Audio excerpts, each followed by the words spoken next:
방귀를 참으면 머리가 아프고 방귀를 뀌면 공기청정기가 최대 단계로 공기를 정화한 적 없으세요? 속이 더부룩하니 뱃속에 가스가 차서 답답함을 느끼면서도 뭔가 이상하다고 생각해 보신 적 있으실 거예요. 이런 상태에서는 집중력이 급격히 떨어지는 경우가 많습니다. 장에 찬 가스로 인한 두통은 단순히 대장만의 문제가 아닐 수 있습니다. 장 속 가스가 장벽을 뚫고 퍼지면서 뇌까지 연결되는 장과 뇌가 하나의 축으로 연결되는 시스템이 작동하기 때문이죠. 일부 연구에서는 이 장에 찬 가스가 뇌의 반응 속도와 연관이 있을 가능성을 살펴보았습니다. 오늘 영상에서는 장 건강과 뇌 건강이 어떤 관련이 있는지, 장 건강에 도움을 줄 수 있는 유산균이 뇌 건강과 무슨 상관이 있는지에 대해 알아보겠습니다. 더불어 유산균 중에서도 도움이 될 수 있는 균주에 대해서도 알아보겠습니다. 내일의 뇌가 오늘의 나를 기억합니다. 브레인 테라피입니다. 우리가 음식을 먹고 나서 제대로 소화되지 못하고 남은 찌꺼기들이 그대로 대장으로 넘어가면 그곳에 있는 장내 세균들이 이 찌꺼기를 분해하면서 가스를 만들어냅니다. 콩, 양파, 양배추처럼 분해하기 어려운 음식을 먹었거나 소화효소가 부족할 때 만성변비로 장운동이 느린 사람, 반대로 장이 민감해 장운동이 빠른 사람, 평소에 장에 도움을 주는 유익균이 줄어들고 나쁜 유해균이 늘어났을 때 가스가 더 많이 잘 생깁니다. 실제로 만성변비가 있거나 과민성 대장이신 분은 밥이나 국수 같은 탄수화물을 소화하는 능력이 70% 이하로 떨어져 있기 때문에 밀가루 음식을 자주 드신다면 소화되지 못한 찌꺼기가 늘어나게 되고 방귀를 자주 뀌게 됩니다. 건강한 장의 점막에 있는 세포는 우리 몸 안으로 나쁜 물질이 넘어가는 것을 막아줍니다. 그렇지만 장 속 압력이 높아지거나 건강한 장내 환경에 도움이 되는 유익균과 나쁜 유해균의 균형이 깨지면 가스와 함께 세균이 만든 독소가 만들어집니다. 이 독소는 장의 점막 사이사이로 빠져나가 혈액 속으로 들어갈 수 있습니다. 문제는 이 독소가 혈액 속에서 염증을 유발한다는 데 있죠. 혈액을 타고 온몸 구석구석을 돌아다니면서 염증을 만들다가 뇌로 가면 어떻게 될까요? 일부 연구에서는 장 속 이 독소가 면역을 담당하고 있는 미세악교 세포를 자극해 뇌에 염증을 일으키고 이로 인해 두통이 생길 수 있다고 보고했습니다. 여기 40대부터 50대, 60대, 70대까지 만성변비가 있는 사람 200명을 대상으로 한 연구가 있습니다. 뇌 속에 독소가 들어왔으니 어떻게 될까요? 연구에 따르면 기억력도 집중력도 떨어지고 기분도 변하고 당연히 신경세포도 손상을 입을 수 있다고 보고했습니다. 사실 우리 장 속에는 신경이 따로 있어요. 그래서 장에 염증이 생기거나 문제가 생기면 이 신경이 자극을 받아 장이 아프다고 불편하다고 신호를 뇌로 곧장 전달할 수 있습니다. 그 신호를 전달하는 미주신경은 장에서 뇌로 걸 수 있는 직통회선인 셈이죠. 그런데 이 정보를 전달받은 전전두엽이라는 부위는 우리 몸에서 통증 조절을 담당하는 곳이에요. 뿐만 아니라 뇌에서 집중력도 담당하고 있습니다.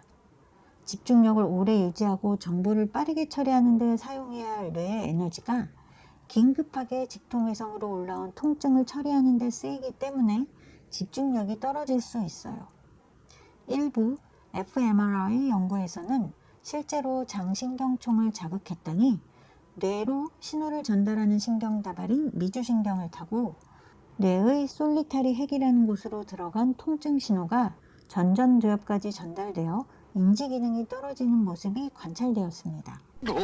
이는 장과 뇌가 하나의 축으로 연결되어 장의 상태가 뇌의 인지기능에 영향을 줄 수 있음을 보여준 거죠. 앞에서 말했듯이 장 점막이 약해지면 LPS 같은 강력한 엔도톡신 독소가 혈액을 타고 뇌까지 올라갑니다.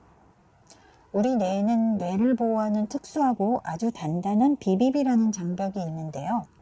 이 뇌 장벽을 엔도톡신이 자극해 바깥쪽에 염증이 생기게 만듭니다. 이 장벽이 약해진 틈을 타 독소가 아주 적은 양이라도 뇌 속으로 들어가게 되면 뇌 속에서 면역을 담당하고 있는 미세하교 세포가 출동합니다. 그래서 여러 가지 염증성 물질인 사이토카인을 마구 분비할 수 있습니다. 염증성 물질이 많아지면 뇌 속 신경세포끼리 정보를 주고받을 때 꼭 필요한 신경 전달 물질인 글루타메이트가 필요 이상으로 많이 나오게 될 수 있어요. 신경세포 입장에서는 같은 시간 내에 처리해야 할 업무량이 늘어나니 제대로 일하기 힘들 수 있죠. 결과적으로 기억력과 집중력이 떨어지거나 일을 처리하는 속도도 느려지는 등 인지기능이 단기간에 저하될 수 있습니다. 앞에서 언급했던 미국 매사추세츠에서 40세부터 70세까지의 만성 변비가 있는 사람 200명을 대상으로 한 연구 자료를 다시 살펴볼까요?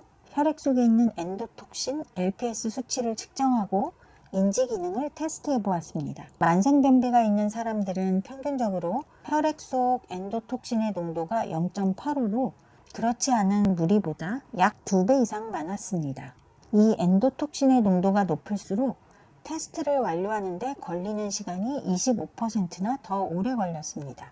예를 들어 1시간 만에 끝낼 일을 혈액 속에 독소가 많으면 15분이나 더 걸렸다는 소리죠.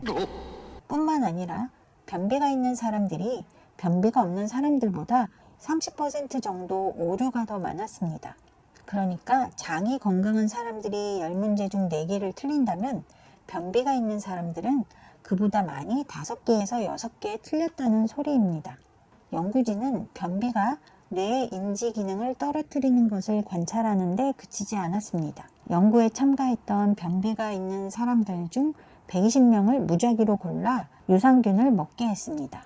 락토바실러스 람노서스 GG와 비피도박테리움 롱검이라는 균주가 들어있는 복합 유산균을 매일 식이섬유 20g과 함께 섭취하게 했죠.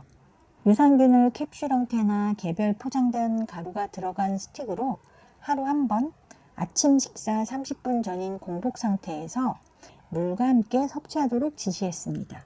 또한 일반적인 성인이 하루에 섭취해야 할 식이섬유 권장 섭취량인 25에서 30g보다 적은 20g을 프록토올리고당이나 이눌린 같은 식이섬유 보충제로 하루에 나눠서 섭취하도록 했습니다. 실제 생야채나 생과일을 통해 식이섬유를 20g을 채우려면 사과로는 하루에 4-5개, 양배추나 브로콜리 같은 채소로는 여러 접시를 매일 먹어야 하니까요. 그 결과 8주인 2달 뒤 혈액 속 독소인 엔도톡신 농도가 평균적으로 60% 줄어든 것을 확인했습니다. 검사 시간이 평균적으로 20에서 25%나 단축된 것도 관찰했죠. 뿐만 아니라 10에서 15분 안에 인지 영역을 평가하는 검사에서도 평균적으로 22.5점에서 27.8점으로 많이 향상된 경향을 보였습니다. 이 검사는 만점이 30점이기 때문에 인지 기능이 눈에 띄게 향상되었다고 볼 수 있죠. 인지 기능에는 시공간 능력, 언어, 기억력, 주의력, 추론력, 진압력 등이 있어요. 이렇게 다양한 인지 기능이 빨라졌다는 소리죠. 따라서 우리 장 속에서 생성되는 가스를 줄이고 장 점막을 튼튼하게 만들어 LPS 같은 엔도톡신 독소가 들어오는 길을 막는 게 좋겠죠? 그러기 위해서는 변비가 있는 사람들은 장 건강을 위해 프로바이오틱스인 유산균을 챙겨 먹으면 도움이 될 수 있습니다. 영상 속에 소개된 균주가 들어있는 유산균이 필요하신 분은 아래 고정 댓글에 링크를 확인해 보세요. 여러분은 장에 가스가 차고 머리가 아프면 어떻게 하시나요? 여러분만의 노하우가 있으면 댓글로 나눔해 주세요. 오늘도 장에 가득 찬 독가스 때문에 머리가 아파도 민망해서 참고 있을 분들께 큰 도움이 될 거예요. 늘 장 건강, 뇌 건강하세요. 내일의 뇌가 오늘의 나를 기억합니다. 늘 뇌 건강하세요. 오늘의 내용이 도움이 되셨다면 구독과 좋아요를 눌러주세요. 영상 제작에 큰 힘이 됩니다.